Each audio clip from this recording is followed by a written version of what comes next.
The morning of the promotion announcement, the sun rose over our suburban neighborhood like a promise. I watched it from our kitchen window, a streak of gold and pink painting the sky, and felt a surge of hopeful certainty. Today was the day. After all the late nights, the missed dinners, the weekends Mark spent hunched over his laptop, it was finally going to pay off. I could hear him in the bedroom, the familiar sound of his dresser drawer opening and closing as he selected his lucky tie, the deep blue one with a subtle pattern that I'd given him for our 5th anniversary. Nervous? I asked, stepping into the room and leaning against the doorframe. Mark turned, fastening his cufflinks. His face, usually so easy with a smile, was a mask of focused intensity. At 38, he still had the earnest look of the young man I'd married, but the years at Davison and Crest had etched lines of responsibility around his eyes. Terrified, he admitted with a short laugh. But ready. I've done everything he's asked, Sarah. More than everything. I know you have, I said, walking over to him. I straightened his tie, my fingers brushing against the crisp white cotton of his shirt. This is your moment, Mr. Davison would be a fool not to see it. You've been his right-hand man for 3 years. This senior vice president position was made for you. He captured my hands in his grip firm. It means everything. The financial security, the recognition, putting the kids through college without a mountain of debt, it all starts today. He kissed my forehead. Say a prayer for me. Always, I whispered. We stood there for a moment, in the quiet of our bedroom, surrounded by the life we'd built together, the framed photos of our 2 children, Emily and Jake, the quilt my grandmother had made us, the stack of books on my nightstand. This promotion was the next chapter, the reward for a decade of relentless hard work. We believed that with every fiber of our being. I packed his lunch, adding a little note as I always did. So proud of you, no matter what. Love, S. I watched him drive away, his sedan disappearing around the corner, and sent up a silent plea to the heavens. Then, I busied myself with the familiar rhythm of the day, getting the kids ready for school, the whirlwind of backpacks and permission slips, the chorus of, I love you, Mom. As they dashed out the door. The house fell silent. I tried to distract myself with laundry and cleaning, but my thoughts were downtown, in the sleek, glass and steel tower that housed Davison and Crest.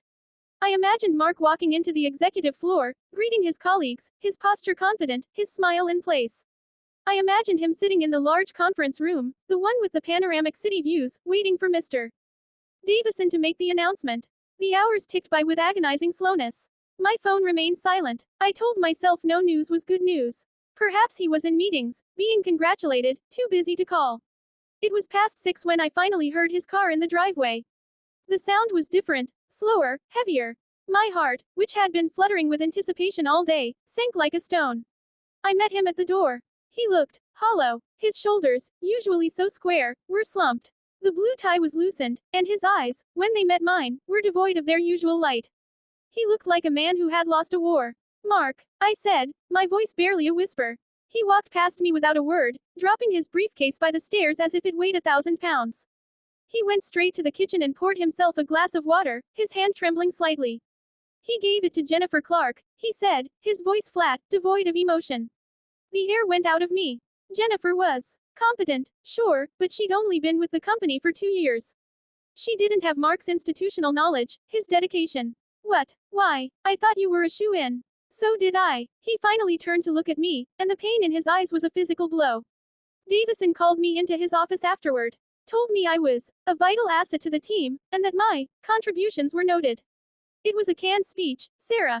He couldn't even look me in the eye. We sat down at the kitchen table, the same table where we'd shared so many happy meals and late-night conversations. Now, it felt like a monument to our shattered hopes. Mark recounted the sterile, brutal efficiency of the meeting, the way his future had been dismantled with a few polite corporate phrases.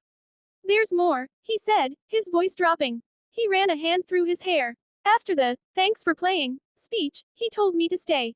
He closed the door. I leaned forward, my stomach clenching. What did he say? Mark took a deep, shaky breath. He said the promotion wasn't the only path.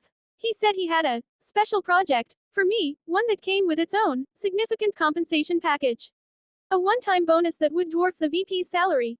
Enough to solve all our financial problems for the foreseeable future. A flicker of confused hope ignited in my chest. A bonus? For what? The look on Mark's face extinguished it instantly. It was a mixture of shame, anger, and profound disgust. He wants me to ghostwrite a book for him. His definitive leadership manifesto. He wants to put his name on my work and present himself as this visionary thought leader. I blinked, trying to process it. That's unethical, and it's plagiarism. But a bonus. How significant? Enough to pay off our mortgage, Sarah. Enough to fully fund the kids' college funds. It's life-changing money. The room spun. The numbers he whispered were staggering. It was a sum that represented freedom from worry, security, a future we had only dreamed of.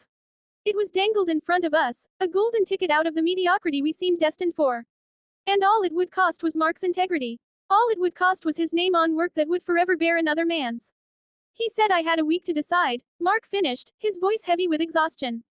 He said if I did this for him, other opportunities would certainly follow. It was a bribe, plain and simple. A payoff for my silence and my pride. That night, we lay in bed, side by side in the dark, not touching. The space between us felt vast, filled with the specter of Davison's offer. I could feel the temptation coiling in the room, a seductive serpent whispering of easy solutions. I thought of the leaky roof we'd been saving to fix, the used car we needed to replace, the constant, low-grade anxiety of living paycheck to paycheck despite two good salaries. This money would erase all of that. But then I looked at my husband. In the faint moonlight, I could see the tension in his jaw. This man had built his life on a foundation of honesty. He was the one who returned the extra change when a cashier made a mistake, the one who drove back to the store to pay for an item they forgot to scan. To ask him to sell his principles, to become a ghost in his own career, would be to destroy a fundamental part of who he was. What are you thinking? I whispered into the darkness. He was silent for a long time. I'm thinking that I've spent 10 years building a reputation. What is that reputation worth? If I do this, I'm not a valued employee, I'm a tool he can buy. I'm complicit in a lie. He turned his head to look at me. But Sarah, the money, for you, for the kids. Don't, I said softly, my voice firm. Don't use this as an excuse for this. This decision has to be about you, and what you can live with. The week that followed was the longest of our lives. It was a fog of strained conversations and heavy silence. We went through the motions, work, school, dinners, but the offer hung over us, a constant, oppressive presence. Mark became withdrawn, his spirit visibly crumbling under the weight of the choice. The confident, hopeful man who had left that Monday morning was gone, replaced by a shadow. I spent an evening alone in the backyard, wrapped in a blanket, looking up at the vast, star-dusted sky. The problems of our little world felt so small under that infinite canopy. I thought about what kind of legacy we wanted to leave for Emily and Jake. Did we want to teach them that success was a price tag you could put on your self-respect? Or did we want to teach them that some things, your name, your word, your integrity, were not for sale? A sense of calm clarity settled over me. The fear was still there, a cold knot in my stomach, but it was now accompanied by a fierce, protective love for my husband and the man I knew him to be. The following evening, after the kids were in bed, I found Mark in the living room, staring blankly at the unlit fireplace. I sat beside him and took his hand. We can't take it, Mark, I said, my voice quiet but steady. He looked at me, his eyes searching mine. Are you sure, Sarah, it's everything we've worked for? No, I corrected him gently. You are everything I've worked for. This family, our happiness, our honesty, that's what we've built. This money, it's tainted. It would always be the ghost in our house, the thing we never spoke about. It would change you, and it would change us. I married Mark, the man of integrity. I don't want a version of you that's been bought and paid for by Charles Davison. Tears welled in his eyes. It was as if a tremendous weight had been lifted from his shoulders. He pulled me into a tight embrace, his body shaking with relief. I can't do it, he choked out. I thought I had to, for you all. But I can't. You don't have to, I whispered, holding him tight. We're going to be okay. We'll find another way. The next morning, Mark didn't go to work. He sat at the kitchen table with a pad of paper and a pen. He drafted his resignation letter. It was simple, professional, and gave no reason other than pursuing a new direction. He didn't mention the book, the bribe, or the betrayal. He was taking the high road, and as I read over his shoulder, my heart swelled with a pride so fierce it brought tears to my eyes. He drove to the office one last time to hand-deliver the letter to HR and clean out his desk. I waited at home, my stomach a whirlwind of nerves. When he returned, he wasn't the broken man from the previous week. He was somber, but there was a new light in his eyes, a clarity that had been missing. He was free. The following months were lean and frightening. The severance package was small, and my part-time income as a library assistant wasn't enough to sustain us. We tightened our belts, canceled subscriptions, and learned the true meaning of frugality. There were moments of doubt, late-night worries about how we would pay the next bill. But through it all, there was a profound sense of peace in our home. We were a team, united in our struggle, our integrity intact. One rainy afternoon, we were in a used bookstore, one of our favorite places to escape. We were talking, as we often did, about what's next. We dreamed aloud, as we had when we were first dating. Mark loved analyzing market trends, and I had always dreamed of running a small cafe. What if, Mark said, his eyes lighting up with an idea, we combined them? A bookstore and cafe, a community hub. We could call it the next chapter. The idea took root and grew with astonishing speed. We wrote a business plan, maxed out our one remaining credit card, and took a leap of faith that was more terrifying than turning down Davison's money. We found a small, affordable space for rent on a street that was just beginning to be revitalized.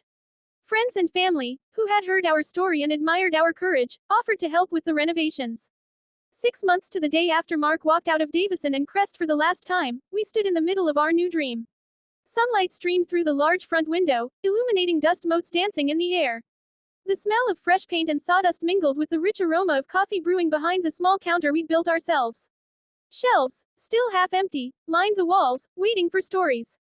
We were unpacking a box of books, our hands dusty, our clothes stained with paint, when Mark stopped and looked around.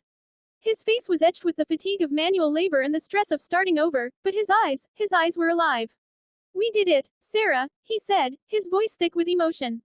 It's real. We did, I said, slipping my hand into his. And it's ours. Just then, the bell above the door jingled. Our first customer, an elderly woman, stepped in. Oh, what a lovely place, she exclaimed, her eyes twinkling. The town needs a spot like this. As Mark went to greet her, I looked around at the humble beginnings of the next chapter. It wasn't a corner office with a panoramic view. There was no corporate title, no six-figure bonus.